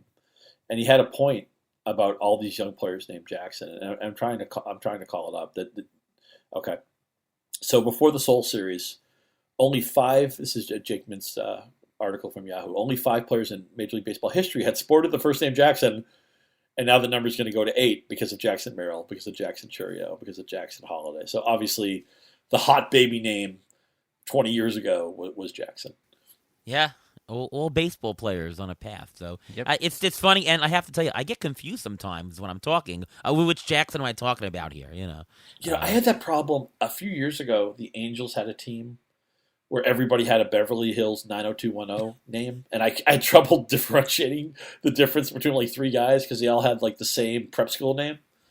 Taylor Ward and Jared Walsh, and I'm like, yeah, these guys were all on a TV show. They're not real people. yeah. There you go. Let's quickly do the pennant and World Series winners. Scott, who do you got going to the World Series and winning it? Yeah, on record, chalk, chalk, chalk. Dodgers over the Rangers. The spirit animal World Series I would love to see, Cubs over the Tigers. Okay, Ruvain. I have the Braves and the Orioles in the World Series, with the Orioles winning for the first time since 1983. I'll go with the Astros over the Braves. The Astros have a good tendency to get into the AL Championship Series and very often over it. And they do add pieces as needed, and they've got a great base. And the Braves just Alex Anthopoulos is a master. And Yeah, Ruvain, you picked the Orioles to win it, and I would really like to see, R.I.P. Peter Angelos. We know they just switched ownership. I feel like they're a pitcher short, but in the position they're in, with all the resources they have, I would love to see them go out. And you don't know who's going to be on the market, and it seems like every year there's less and less pitching to go out and get. But we know there's a lot of really good pitchers who are on short contracts. I would love to see them get a co-number one or a number two before the playoffs start, because that's the one thing I don't think they have. Their lineup, especially if all the guys come up, their everyday lineup is just going to be ridiculous. They're set up to be great for like the next 5 or 6 years, but I think they need that one more pitcher to be relevant in the postseason. I'm curious to go get it. I also want to mention that last year Arizona makes the World Series, outscored in the regular season. I mean, they're a fun team, and I like Corbin Carroll, and I think Brandon Pfaadt's going to be a breakout player this year and all that. But this year, I'd like to see the overdogs get their revenge. I mean, last year the Braves and Dodgers had historic seasons, and they were eliminated in 15 seconds. This year, I'd like to see a World Series where two teams that won 100-plus games actually make it. And I'm thinking, I have a feeling we're going to get that. I know the playoffs are full of variance, and their tournaments, they're not made to determine who the best team is. It's made to determine who wins a playoff, who wins a tournament in October. And I'm okay with that. But this year, I'd like to see a team that dominates for 6 months get rewarded at the end of the season. Yeah, that would be a little bit different than we've seen in the past, but make a lot of sense. I'll give you a trade prediction for the Orioles. Orioles will trade and get Emmanuel Clase sometime midseason. I mean, they're going to trade Clase from the Indians and the Guardians. Still not used to that. And who's their closer? Kimbrel. Yeah, hard to trust. Hard to trust. I think they like Cano in a high leverage role. I can see that happening. All right, well, quick injury update, Ruvain, and it's been a couple of hours, but we already got one guy rolling on the floor with his hamstring. What do you got? Yeah, it's Justin Steele. He injured his left hamstring. It looks like he injured his left hamstring while fielding a bunt. He was able to get off the field on his own power, but he was limping. If it was really, really bad and completely torn, he probably wouldn't be able to walk at all. So this is looking at, and this is prior to any testing. I'd probably say anywhere between a 4 to 6 week injury. I mentioned that before. It can be up to 8 weeks if it's a really severe sprain. If it's a tear, it can be even worse. But hopefully it's not. Royce Lewis injured himself running from second to third. It looked like he also had either a quad or a hamstring injury. To me, it looked like it's more of a quad injury, the way he was walking. Another twin. Another twin. They always stay healthy, especially Royce Lewis. We'll see what comes from that, but that can be a couple weeks as well. I have to mention the closers again because they're all injured. Devin Williams, he's out. The guys who you can look to pick up if they're still available: Joel Payampas, Abner Uribe, or they're going to go by committee, and the cream will come to the top, and whoever gets to become closer, that's going to be it. Griffin Jacks, pick him up for a while because John Duran is going to be out for a while with an oblique injury. Jordan Romano is starting on the IL with right elbow inflammation. Eric Swanson's on the IL also. So Chad Green, Yimi Garcia. I don't know who's going to close for the Blue Jays. That doesn't look that great. Paul Sewald is out with an oblique injury. He has a grade 2, which means he can miss up to 2 months. If Kevin Ginkel is still available, he's already been told that he's going to get most saved situations, so look at him. TJ Friedel has a fractured right wrist. He should be reassessed in the next couple of weeks. He's on the IL. If he heals well, he should be back by the end of April. Will Benson, who I think batted second in the lineup today, is going to be probably platooning a little bit with Stuart Fairchild. Stuart Fairchild does give you a little speed, but he doesn't get that much average. DJ LeMahieu, one of the old guys on the Yankees, already on the IL with a right foot bone bruise and inflammation. They don't know when he's going to come back. But John Birdie, if he's available in your league, pick him up. He's going to start a lot. He didn't start today in opening day because of airline issues. That's a different story. Matt McClain, he was diagnosed with damage in his cartilage in his left shoulder. He went for a second opinion, and before we even knew it, he had shoulder surgery, which opened the door for Jonathan India, so he's available. Grab him. Tommy Edmond. I'm going to end with Tommy Edmond. He had wrist surgery this past October. He's starting on season on the IL. This is something that can linger throughout the entire season. He's still able to do defensive drills. He's throwing, but shut down from swinging. Dylan Carlson was supposed to replace him, but he got hurt, which made room for Victor Scott and Alec Burleson. So just Alec Burleson is going to get some DHing for the Cardinals. He's looked pretty good in spring, so he's probably more available than Victor Scott, but those two guys should be available in most leagues. So 2 quick points. First of all, how about that Reds lineup today? They look absolutely smashing. The other thing is, I did not draft him all that much, but I fabbed him everywhere. John Birdie. I had a conversation with Craig Mish, who covers the Marlins. So good. Yeah, he's great. Birdie only stole 16 bases last year, and he had his most plate appearances ever. And that was after 41 the year before, and that was with the change in the bases and everything. And he batted .294 last year with almost a .350 OBP. How in the world did he only steal 16 bases? Makes no sense at all. And Mish just said he was injured. That's it. He's not injured anymore. He's now going to a Yankees team that I think would steal a little bit. He can steal 40 bases for you this year. He's free everywhere, even in 15-team leagues. Go out and get John Birdie. If I'm wrong, then you drop him the following week. It's a very, very big waiver wire pick, I think, that everyone should be thinking of. And he qualifies as short and third base, so very good flexibility positionally-wise. Yes. I love that. And again, I just want to piggyback on Craig Mish. He is, I don't know who's number 2, but when you need intel on the Marlins, he is so good. He's plugged in, and that's one of my favorite cheat codes, right? Is I have a Rays guy, I have a Cubs contact, I have a friend of mine who's always watching the Dodger game, I have friends of mine, a couple who are always watching the Giants game. I watch as much stuff as I can, but I'm not afraid to backstage whisper and say, hey, I'll go to Ariel and say, hey, did you watch the Mets game? I didn't see it. Tell me what I missed. Should I pick up Jose Quintana? I have a feeling you're gonna tell me no, but stuff like that. So that's one of my favorite cheat codes is find whether it's an industry source or just a friend of yours who happens to be a fan of the team, they're watching the game. They're picking up all sorts of intel from the announcers that you may miss because you didn't get a chance to watch that game and you were focused on something else. One of my favorite cheat codes for fantasy baseball. Oh, yeah. Fangraphs used to do this. I don't know why they stopped, or they shouldn't have stopped, but they used to poll the fans on playing time for players, and they would ask first, what team are you a fan of? And then they would say, please let me know the playing time. That was the best source of playing time out there. Fans of their own team. So absolutely. And, sometimes if you can get some information about a player, we had on Anthony Bass when he was on the Marlins that year. We asked him on the show here. We said, who's the guy who's surprising you in training camp? He's like, Trevor Rogers looks great. We picked him up every year. He had a great season that year. People who are around the team, they're in tune. So always pay attention. Well, it was a great episode, Scott. We covered so much strategy and great information and great points on all around, great bold predictions and fun. So thank you very much for coming. And why don't you just tell everybody where we can read and see and listen to all stuff Scott Pianowski.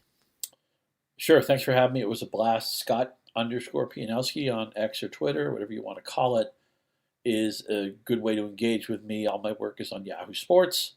I am also a regular co-host on the Roto World Fantasy Baseball podcast with Eric Samulski. Occasionally DJ Short will join us.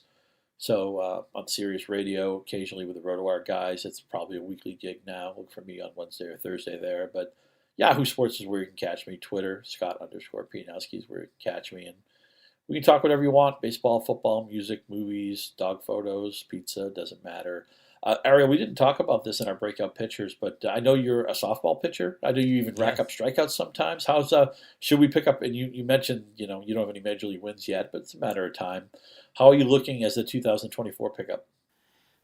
For my recreational softball league, it's not a C league. It's better than beer league. But I did pitch in a good division to help out folks a couple weeks ago. I'm doing pretty good. My screwball is A+ on.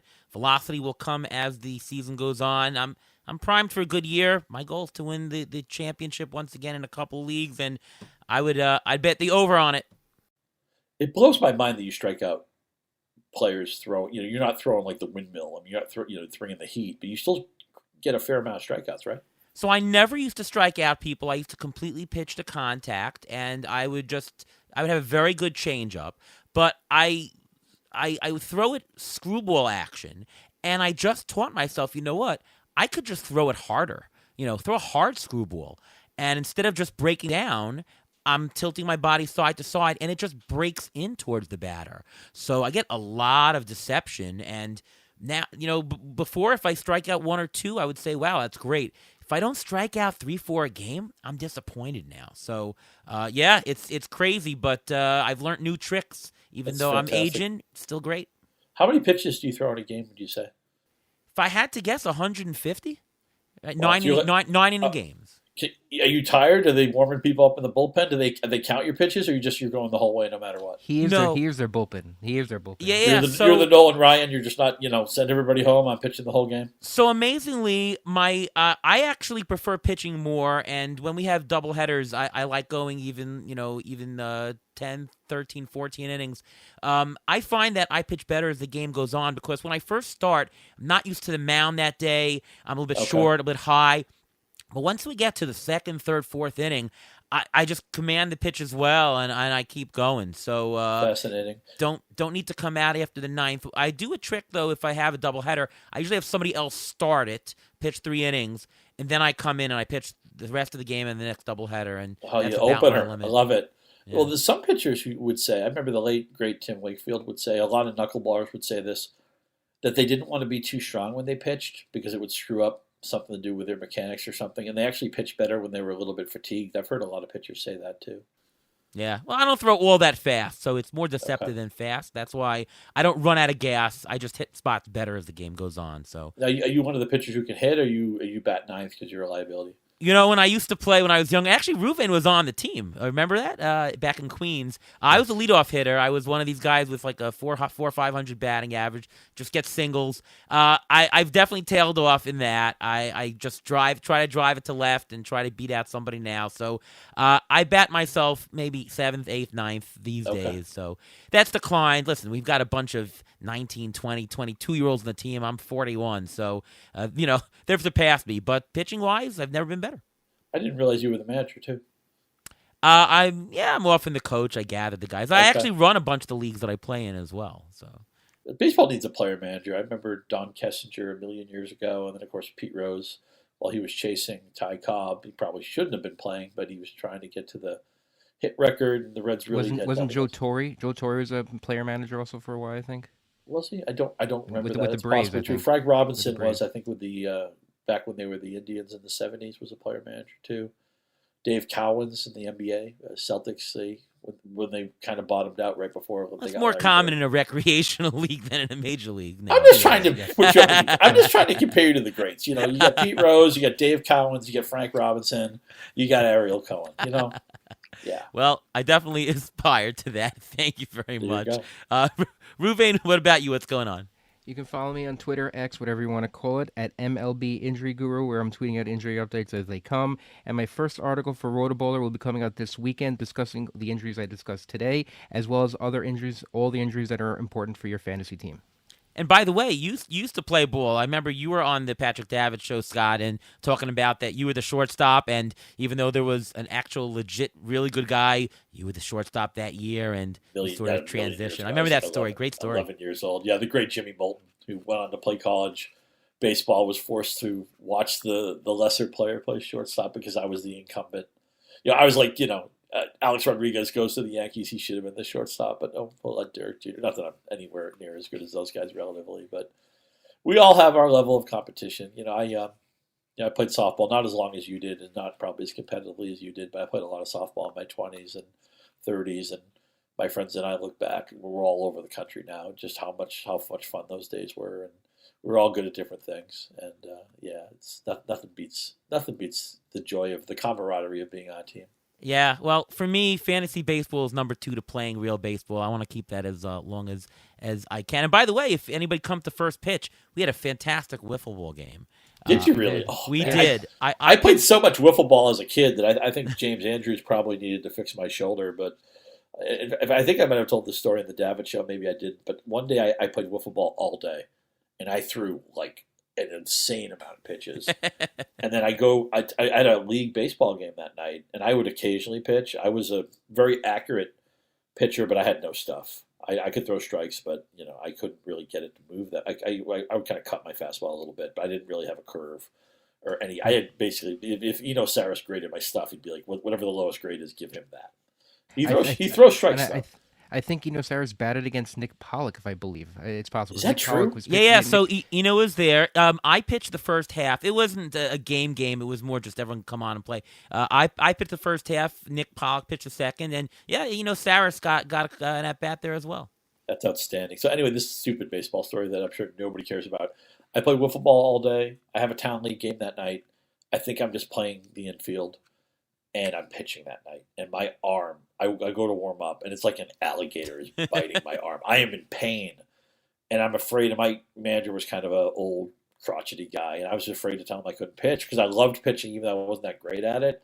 I really enjoyed it. I'm like, if I tell him I can't pitch, he'll bench me. He'll get mad at me, especially if I tell him I was playing wiffle ball all day. So I'll just gut it out. And in the first inning, our team bats around. We score a ton of runs, and I'm like, oh great, I don't even have to be that good. This is a big lead, and I pitch really poorly. And this one guy came up named Mike O'Keefe, who was a kid I went to high school with. He was a star at my high school eventually, and I set a bunch of records. He played college baseball. I believe he's actually the coach at Chelmsford High now. And he comes up, and I throw him my junky inside fastball, and he hits the crap out of it, but he hits it foul. But he hits like into the trees. And he's mad, and he's looking at me, and he's like spitting, and he's like Will Clark. He just looks really ticked off. and then I throw him another pitch, and he clobbers it between the right. He's a left-handed hitter, just a frozen rope guy. Again, Will Clark is a great comp. He's like a high school Will Clark. He clobbers this pitch. It goes between the right fielder and the center fielder on a clothesline, zips through them, and goes into a soccer game that's like out in Nowheresville. And O'Keefe could have run around the bases 3 times before that ball was retrieved. But because it went into the soccer game, the official holds up 2. It's a ground rule double.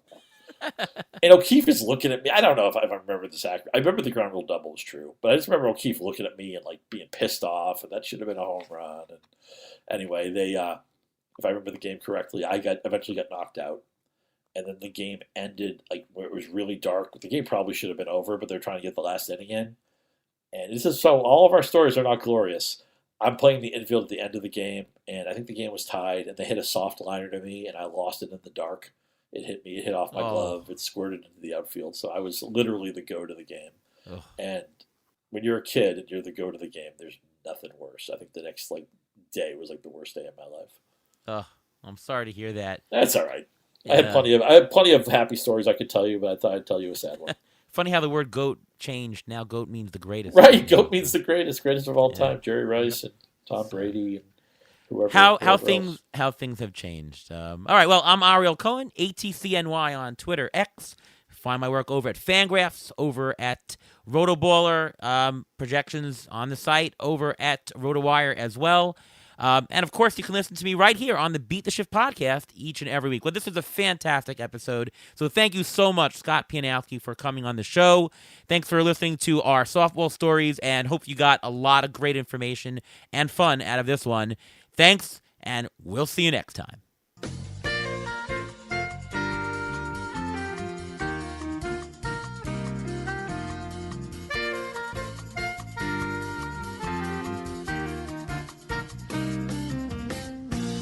Thanks for listening to the Beat the Shift podcast presented by Fangraphs.